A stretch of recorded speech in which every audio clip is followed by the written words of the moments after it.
Print email Facebook Twitter More NSW prison officers accused of covering up alleged assault of Lithgow jail inmate. Prison officers in country New South Wales tried to cover up the use of unwarranted force on an inmate, and lied about finding drugs in his cell.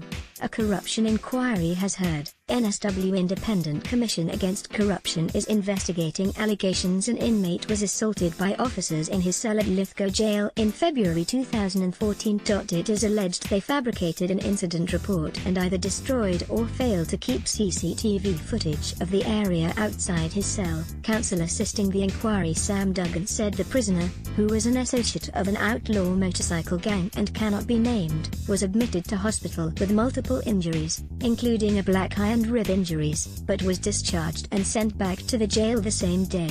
The inmate was waiting on a court decision on drug supply charges for which he was later convicted and sentenced to a lengthy term of imprisonment. The inquiry heard Lithgow jail is one of 38 jails in NSW administered by Corrective Services and is a maximum security jail for men. Pressure to conceal. Mr. Duggan said the incident at Lithgow was not isolated. He said the inquiry would look at whether there was a culture among prison officers in NSW of covering up assaults on inmates because officers fear being ostracized and labeled dogs. With systemic corruption in mind, this public inquiry will investigate, at least in some way, the culture and the mindset of correctional officers, he said. That will include looking at whether any officers at Lithgow felt pressured to conceal the full extent of what actually happened. It is trite to say that correctional staff have a difficult and probably thankless task.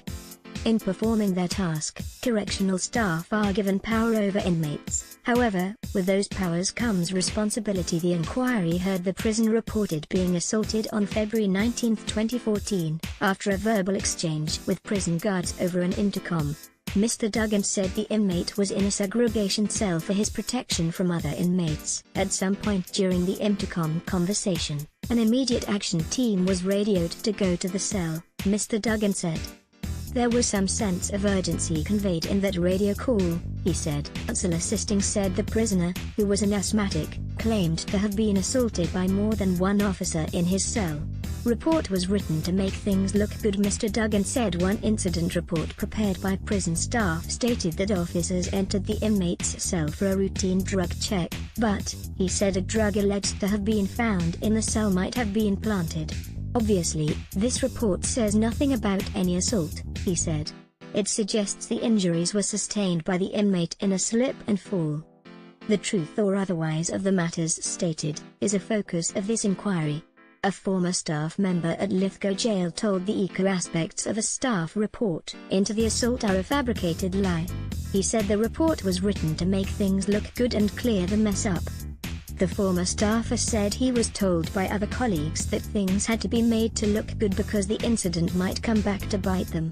ECO Commissioner Stephen Rushton SC is presiding over the inquiry, which is expected to run for 2 weeks. A Corrective Services NSW spokeswoman said Commissioner Peter Severin took the matters raised at the ECO hearing very seriously.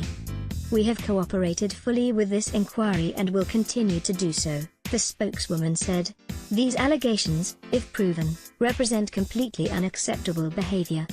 2 senior officers have been relieved from duty while the inquiry is underway and one is no longer employed by Corrective Services NSW.